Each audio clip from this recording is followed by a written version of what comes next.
안녕하세요. 여러분의 모발을 지켜드리는 모법사 방지성 원장입니다. 반갑습니다. 무서운 말인데요. 여성용 유방증이에요. 그러니까 여성분들이 가슴이 이렇게 돌출됐잖아요. 돌출되는 이유가 지방이랑 안에 유선, 젖을 만들어서 분비할 수 있는 조직이 있거든요. 유선 조직이 안에 있어요. 그래서 그 부분이 이렇게 돌출돼 나온 부분을 저희가 흔히 가슴, 유방이라고 부르잖아요. 그러니까 여자처럼 남자한테 그런 가슴 부위가 생기는 거를 여유증, 여성용 유방이라고 합니다. 가능성이 있습니다. 거기에 부작용도 분명히 써 있고요. 사실 이유는 여러 가지예요. 스트레스도 있고, 비만해지는 것도 있고, 너무 늦은 식습관, 기름진 식습관 이런 것도 다 있거든요. 근데 이제 탈모약은 너무 명확하게 있으니까 많이들 걱정하시고요. 호르몬의 변화가 생기면서 일시적으로 조금 더 생기는 분들이 있어요. 이게 남자분들 깜짝 놀라실지 모르겠지만 남자도 안에 유선이 있거든요.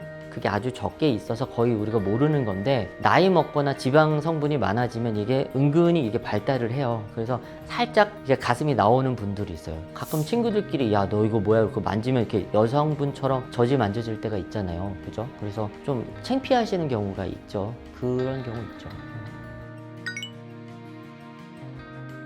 저도 많이 접해본 케이스는 아닌데 실제로 제 환자 중에 한두 분 정도가 여유증이 생겨서 외과를 방문해서 초음파까지 진단을 받았고 초음파상 유선이 발달했다고 해서 수술을 권유받은 경우가 있어요. 그래서 환자분이 너무 고민을 하시길래 약을 일시적으로 조금 중단해보자 하고 3개월 정도 중단을 했던 적은 있고요. 결국에는 그분 같은 경우에는 스트레스도 많고 다른 식습관 기름진 식습관에 비만 이런 부분을 조금 해결하고 약으로 다시 시작하기는 했는데 제가 인터넷에 이렇게 여유증 찾아보니까 생각보다 탈모약 먹고 여유증 고민하는 분이 많고 그래서 약을 중단하는 경우도 있는 걸로 보이더라고요. 그래서 사실 고민이 되실 것 같아요.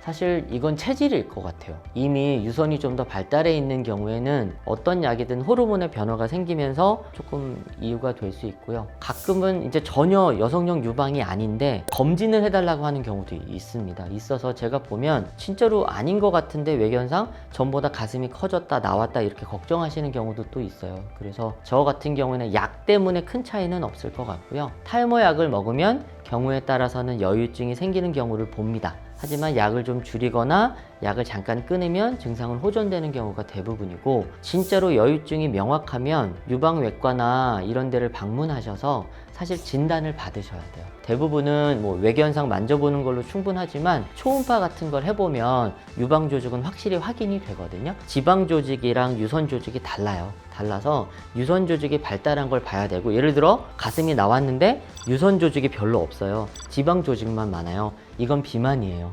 이거는 살을 빼셔야 돼요. 근데 그게 아니라 대부분 유선 조직이 같이 발달을 합니다. 그런 경우는 여성용 유방으로 진단이 되고 지방 흡입만 가지고는 해결이 안 돼요. 체중 감량만 가지고는 해결이 안 돼요. 유선 조직을 제거해야지만 원인적인 제거가 되는데 사실 수술을 한다는 거는 째고 잘라내는 거예요. 절제술이에요. 절제술. 그러니까 수술이 간단하지가 않아요. 그래서 저는 흉터가 남을 수 있고요. 그래서 수술보다는 약을 조금 줄이시거나 관리하는 쪽으로 많이 설명을 드립니다. 오늘은 여유증에 대해서 알아봤고요. 걱정이 되시는 분들, 증상이 혹시 있으시다면 가까운 병원을 방문하셔서 진료를 꼭 보셔야 됩니다. 이거 걱정만 하시고 묵혀두시기에는 너무 중대할 수 있으니까 꼭 확인해 보시기를 부탁드립니다. 감사합니다.